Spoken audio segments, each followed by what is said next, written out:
career. Shaq comes out to play him. Sabonis goes around him for the slam.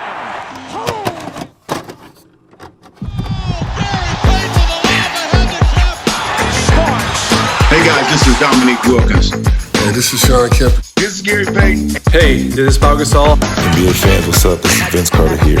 Hey, what's up? This is Matt Barnes. If you're an old school NBA fan like I am, make sure you check out the Basketball Time Machine with my man Sean David. Hey folks, how's it going? Welcome back to the Basketball Time Machine. My name is Sean David, and I welcome you to your weekly dose of old school NBA basketball.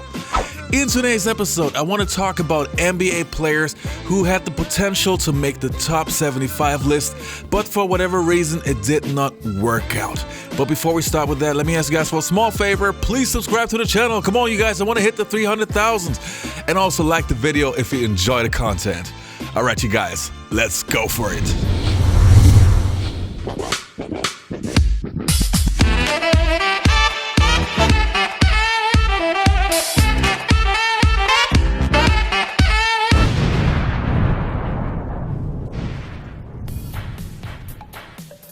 Not too long ago, I took a look at the top 75 anniversary list, and I gotta be honest, my list would have looked totally different. I'm not talking about exchanging like 30 players, but at least 10 players would have been different with my list, especially with the newer players, but that's a different story. Now, I will hit you up with 5 players that I feel could have made the top 75 players list if there weren't things that happened. So let's start with my number 1. So the first player that I have on my list is Arvydas. Now, I'm very sure that not everybody from you guys has ever heard of this guy, and there's a simple reason why. He never played a single game in the NBA. He was drafted by the Boston Celtics, and he was supposed to be, well, Michael Jordan's biggest rival. When he was still playing in college, people were thinking this guy had the potential to be one of the greatest players of all time. If you take a look at his body, that guy was curved like, I don't know, Adonis or whatever you want to call it. He had the perfect basketball body, even a better body than Michael Jordan, and that says a lot.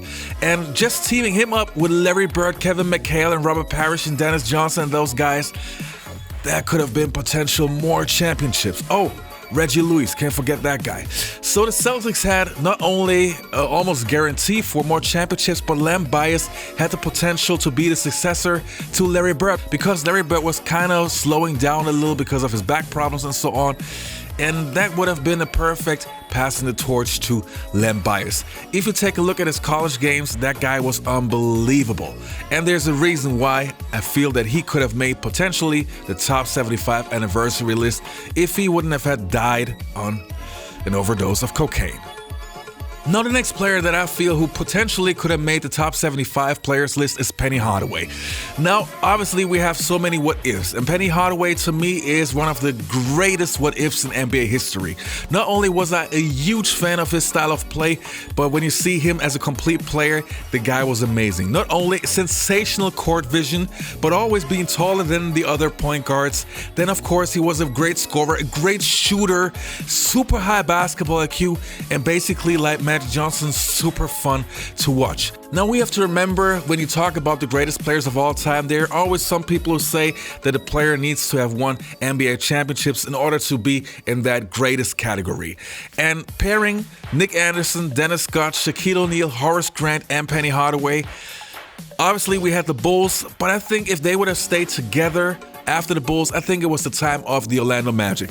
Now, obviously, Shaquille O'Neal left to play for the Los Angeles Lakers, but if he would have stayed and Penny Hardaway would have stayed healthy, I'm 100% sure we would be talking about a top 5 point guard of all time. He was that great. He was also a solid defender. Kind of gets forgotten, especially with players who have a great offensive game. You kind of forget that they were also a solid defender.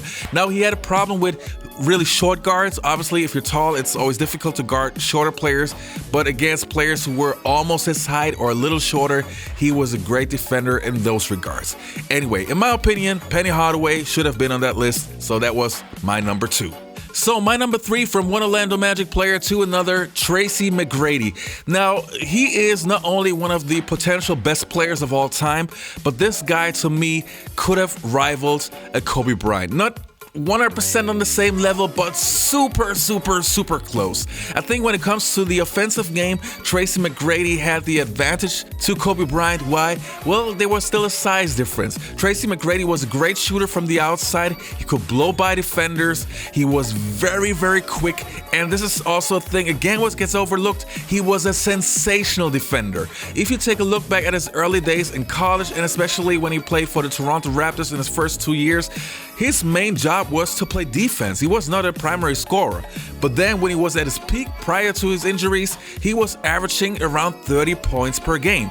Now we have to remember that happened when Tracy McGrady was still young. So let's add up another 5 to 6 years where he could have averaged around 30 points. I mean, obviously we would be talking about some of the greatest players of all time.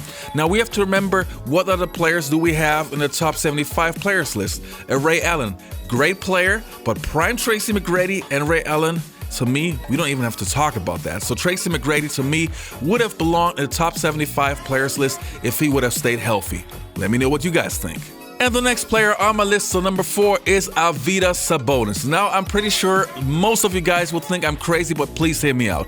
Now, before Arvydas Sabonis came into the NBA and he was playing in Europe, he was a beast. Now, you have two totally different players, pre-NBA and Arvydas Sabonis in the NBA. Before he entered the NBA, Arvydas Sabonis was athletic, he was quick, his sensational post game, his passing, his shooting from the outside, he could jump for his size, he was a lot slimmer. So we're talking about Arvydas Sabonis in best shape. I'm pretty sure if Arvydas Sabonis would have stayed healthy and we would have gotten him like 5 years earlier, so let's say in 1989, for example, that guy probably would have averaged around 24 points, 11 rebounds, 2 blocks, and 5 assists. I'm 100% sure, because he would have been able to play more minutes. And if you see how good Arvydas Sabonis was with the Portland Trail Blazers, even after being physically non-existent anymore, he was still effective and his basketball IQ was so high. And this is something that I will always stand for. Basketball IQ is key. It doesn't matter how good you can jump and how quick you are, basketball IQ is always superior. So I'm 100% sure he could have made the top 75 players list.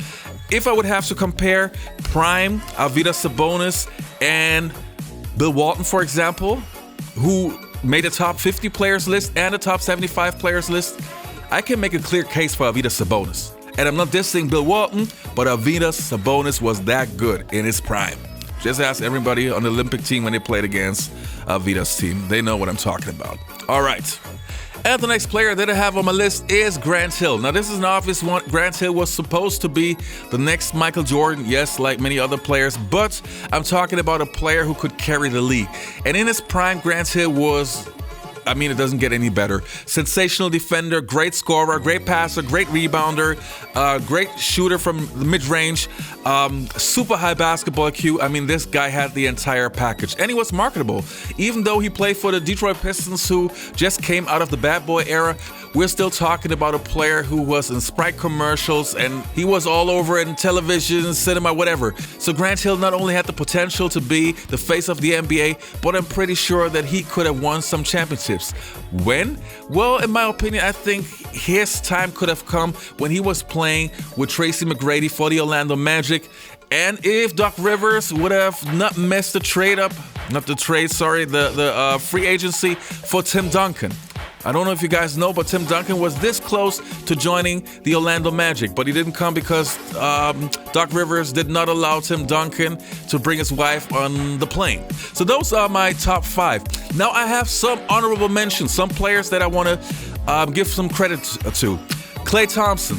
If it wasn't for those injuries, sensational two-way player. I think he got disrespected. A player that is selfless, plays great defense, a sensational shooter, one of the greatest of all time. We should have thought about that one. Reggie Lewis, if he wouldn't have died that early, you never know how good this guy could have been.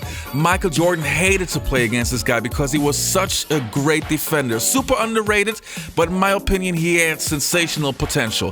Drazen Petrovic, one of the greatest shooters of all time, also died way too early. I think it was in 1992, playing for the New Jersey Nets and for the Portland Trail Blazers.